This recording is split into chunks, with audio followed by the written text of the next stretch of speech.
जय श्री महाकाल सभी साथी मित्रों को। काफी समय से मैं वीडियो नहीं ला पा रहा था, तो आज मैं एक सोफिया परी का साधना लेकर आया मेरे साधक को, आप सबके लिए। तो ये साधना आपको मात्र अमावस्या की रात को आपको सिद्ध करना है। ये साधना कब्रिस्तान में आपको जाकर सिद्ध करना है।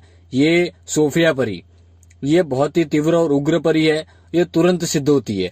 काफी साधक बोल रहे थे गुरुदेव हमारी ऊर्जा कम है, और काफी साधकों की दृष्टि नहीं होती, तो उनको ये तुरंत सिद्ध हो जाएगी सोफिया परी। तो सोफिया परी, ये जो परी है सोफिया परी, ये करती क्या आपके लिए, ठीक है, इसको कार्य क्या क्या करवा सकते हैं अब इससे, क्योंकि कोई भी शक्ति है तो आपका सबसे पहला प्रश्न रहता है कि ये करेगी क्या आपके लिए। तो ये सोफिया परी का जो कार्य करने का तरीका है, तो पहले बता दूं इसका विधि क्या आप जान लीजिए, फिर इसका कार्य तक करने का तरीका मैं बता देता हूं आपको। तो साधक मित्रों, आपको करना ये है कि कोई भी अमावस्या हो, ठीक है, अमावस्या की रात्रि को आपको कोई कब्रिस्तान, एकांत जगह या खंडार या शमशान का चयन करना है। वहां जाकर किसी स्त्री की कब्र को आपको देखना है। उस स्त्री की कब्र के ऊपर आपको लकड़ी से आपको थोड़ा चूल्हा टाइप बना लेना है, ठीक है, और वहां पर आपको लकड़ी जलाना है। लकड़ी जलाने के बाद आपको उसके ऊपर साइड में ईंटें वगैरह रख के, ठीक है, उसके ऊपर दूध गर्म करना है। वहीं पर आपको जो खीर आती है वो आपको बनानी है, ठीक है, और जो आप खीर बनाएंगे वो चावल की, ठीक है, मीठी खीर बनानी है आपको वहीं पर। और उस समय आपको घेराबंदी लगा लेना है, और आपको अपना जो भी पूजा विधि विधान सामग्री मैं बताऊंगा, जैसे कि फूल वगैरह, वो सब आपको लेकर वहां पर बैठ जाना है। उसके बाद जब मैं आपको गुप्त मंत्र बताऊंगा, उसका मात्रा आपको 786 बार जप करना है। 786 बार जैसे ही आप जप करने लगेंगे, तो जैसे ही आपका एक माला जब खत्म होगा, तो धीरे धीरे आपका सब कुछ कार्य विधि विधान शुरू होने लगेगा। तो उस समय चारों तरफ शमशान में आपको काफी परियां या काफी कुछ शक्तियां नजर आ सकती हैं उस समय। तो घेराबंदी लगाकर बैठे और मेरे गुरु मंत्र का जो मैं आपको जप देता हूँ, ठीक है, उसका जप करते रहें। और यह साधना बहुत ही गुप्त साधना है। सोफिया परी की साधना आपको पूरे यूट्यूब चैनल पर कहीं नहीं मिलेगी। तो ये सोफिया परी है, ये जब आपके सामने हाजिर होती है, तो ये आपसे क्या मांगती है, स्थान मांगती है। तो आपको उसी से स्थान दे देना कि ये कब्र पे ही मैं आपको जब भी आपका आह्वान करूंगा, तो इस कब्र पे मैं आपका आके खीर बना के आपको भोग दूंगा, ठीक है, और वचनबंदी से आपको ले लेना है उससे। तो ये सोफिया परी का साधना मैंने आपको बता दिया। इसका कार्य कैसे लेना है, अब देखिए, सोफिया परी आपके लिए करेगी ये कार्य, आपके लिए मारण, मोहन, वशीकरण, ठीक है, वशीकरण, और कहीं से कोई भी चीज वस्तु मंगवानी है, किसी गोडाउन से शिफ्टिंग का काम करवाना है, या कहीं से भी मिठाई वगैरह कुछ मंगवाना है आपको, तो ये तुरंत के तुरंत ला कर देगी। पर यह इसका बाउंडेशन रहेगा, ये इसका एक लिमिट रहता है कि आप इसको उसके स्थान पर ही मंगवा सकते हैं।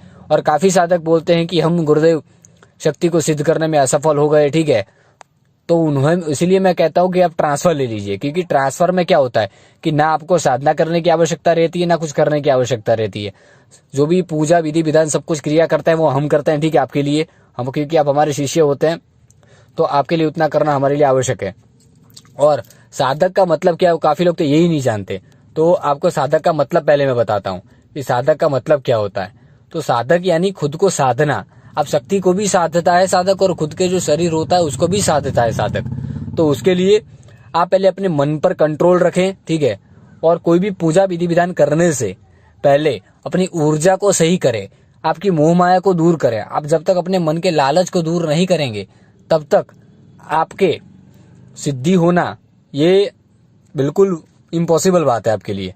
तो ज्यादा से ज्यादा मैं आपको कहूंगा कि अपने मन को कंट्रोल करें, और कार्य क्या करवाना है वो बाद में सोचें, पहले आप शक्ति को सिद्ध करने का सोचें, ठीक है।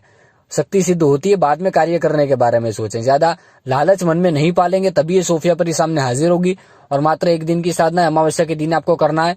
जब आपकी खीर तैयार हो जाती है और जब वचनबंदी लेते हैं, ठीक है, उसके बाद उस खीर का भोग आपको उसको दे देना है वहीं पर। और जब भोग लेकर वो अदृश्य हो जाती है, तो उससे आपको मालूमात कर लेना है, ठीक है, कि किस प्रकार से उनको बुलाने का वचनबंदी का आपको तरीका है। वो आप पहले वीडियो में मैं समझा चुका हूं। जो मेरे साधक हैं उनको पता ही है कि किस प्रकार वचन लिए जाते हैं, किस प्रकार उसको बुलाने का तरीका पूछा जाता है, किस प्रकार उससे कोई भी माला या उसका कोई अस्थि लिया जाता है, ठीक है, उसको बुलाने के लिए। तो इतना करिए। और रही बात शक्ति से पैसा मंगवाने की, तो ये कहूंगा ये साधक की शक्ति और आप दोनों की बात होती है। एक साधक और शक्ति के बीच का ये माध्यम होता है जो भी आप कार्य करते हैं। इसके बारे में अगर आप सोचेंगे या किसी ज्यादातर लोगों को बताएंगे कि मेरे पास परी है, ठीक है, सोफिया परी मैंने सिद्ध कर लिया है, अब मैं करोड़पति बन जाऊंगा, तो शक्ति आपको छोड़कर चला जाएगा। तो कृपा करके आप अपनी शक्तियों को गुप्त रखें।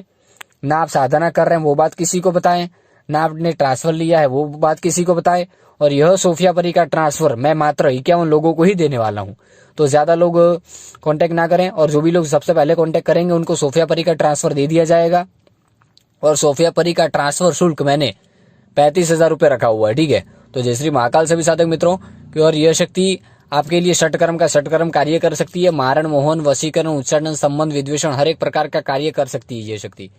तो चलिए जय श्री महाकाल सभी साधक।